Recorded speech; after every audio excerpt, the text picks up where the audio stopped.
Welcome to kicks. मेरा नाम प्रमोद राम। आज हम बात करने वाले हैं ऑन पेज एसईओ के बारे में।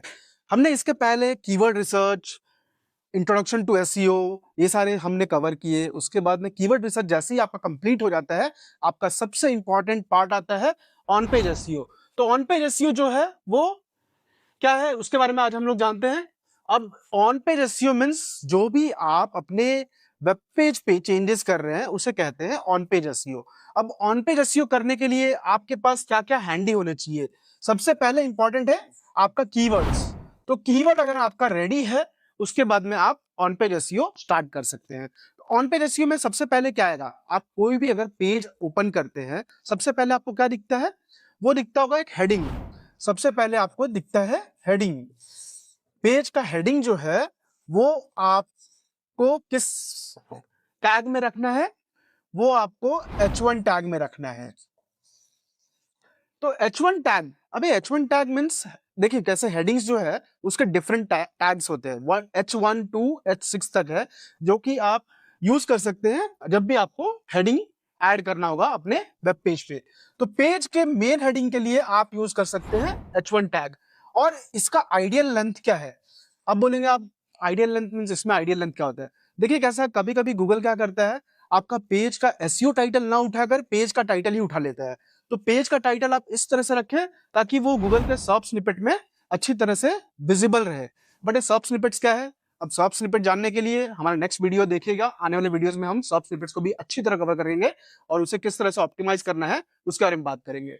तो H1 टैग जो है वो आप कितना रख सकते हैं, मैक्सिमम आप इसे 4 टू 10 वर्ड्स के बीच में रखिए। 4 टू 10 वर्ड्स। आइडियली लेंथ उसका होता है मे बी अराउंड 600 पिक्सल्स के आसपास आप रख सकते हैं, जिसके लिए आप कोई टूल यूज कर सकते हैं।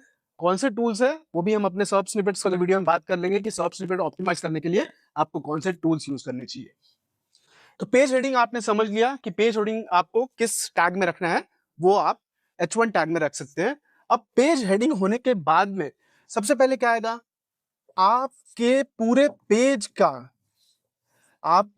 पेज का समरी आ जाएगा कि आप उस पेज में क्या बात कर रहे हैं, उस पेज में क्या इंफॉर्मेशन दे रहे हैं, उस पेज में कौन से प्रोडक्ट के बारे में बात कर रहे हैं, उस पेज में कौन से सर्विस के बारे में बात कर रहे हैं।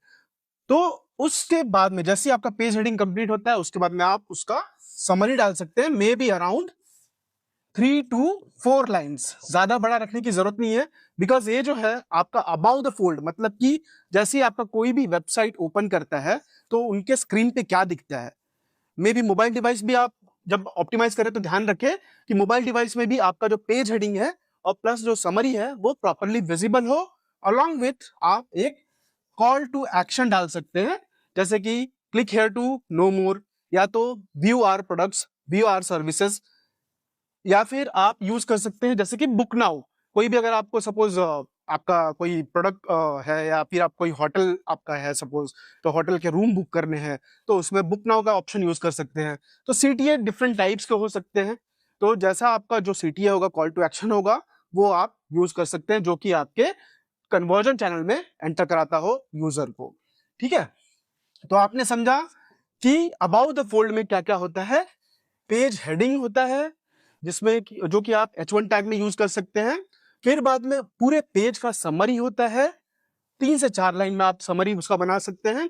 और फिर बाद में कॉल टू एक्शन यूज करके आप अपना जो पेज का अबाउट द फोल्ड पार्ट है वो सबसे पहले ऑप्टिमाइज कर लीजिए, बिकॉज यही है सबसे इंपॉर्टेंट और क्रूशियल पेज एलिमेंट आपके पेज का। बिकॉज अबाउट द फोल्ड ही अगर आपका अच्छा नहीं होगा तो यूजर क्या करेगा, बाउंस बैक करेगा, और आपका पेज का जो बाउंस रेट है वो हाई होगा, और इससे आपका जो पेज का जो रैंकिंग है वो इम्पैक्ट हो सकता है। बिकॉज वेबसाइट पे जब यूजर आते हैं उन्हें एंगेज किस तरह से करना है, यही हम सोचते हैं अपने ऑन पेज एसईओ में।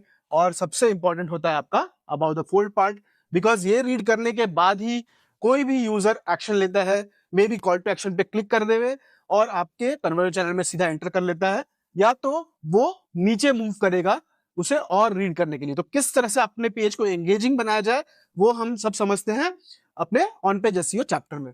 और ऑन पेज एसईओ जैसे ही आपका कर रहे हैं हम लोग, तो अबाउट द फोल्ड के बाद में क्या कवर करने वाले हैं, अबाउट द फोल्ड के बाद में below the fold. Below the fold में आप क्या क्या रखने वाले हैं, कौन से एलिमेंट्स रखेंगे, किस तरह से रखेंगे, वो हमारे नेक्स्ट वीडियो में आ जाएगा, बिकॉज इस वीडियो में हम सब कुछ कवर नहीं कर पाएंगे। तो ऑन पेज एसईओ का ये हमारा था फर्स्ट चैप्टर, जिसमें हमने कवर किया अबाउट द फोल्ड के बारे में। सेकंड चैप्टर होगा आपका बिलो द फोल्ड के बारे में, उसमें हम क्या क्या चीजें करेंगे, कैसे हम ऑन पेज एसईओ और इम्प्रूव करेंगे, वो जानेंगे हमारे नेक्स्ट वीडियो में। और साथ साथ हमारा एक सेपरेट चैप्टर आएगा सर्प स्निपेट्स के ऊपर, जिसमें हम और भी जानकारी लेंगे ऑन पेज एसईओ में हम क्या क्या ऑप्टिमाइज कर सकते हैं और अपने एसईओ रैंकिंग्स को कैसे इंप्रूव कर सकते हैं। तो हो सकता है आपको ये वीडियो अच्छा लगा हो, लाइक कर दीजिएगा, और दूसरों को ये नॉलेज शेयर करने के लिए शेयर बटन पे क्लिक कीजिए। और कोई भी आपको डाउट हो तो कमेंट कीजिएगा, और आपका फीडबैक हमारे लिए बहुत ही महत्वपूर्ण है। अपना फीडबैक दीजिए ताकि हम अपने वीडियोस को और इम्प्रूव कर सके। Thank you. Subscribe the channel. Bye bye.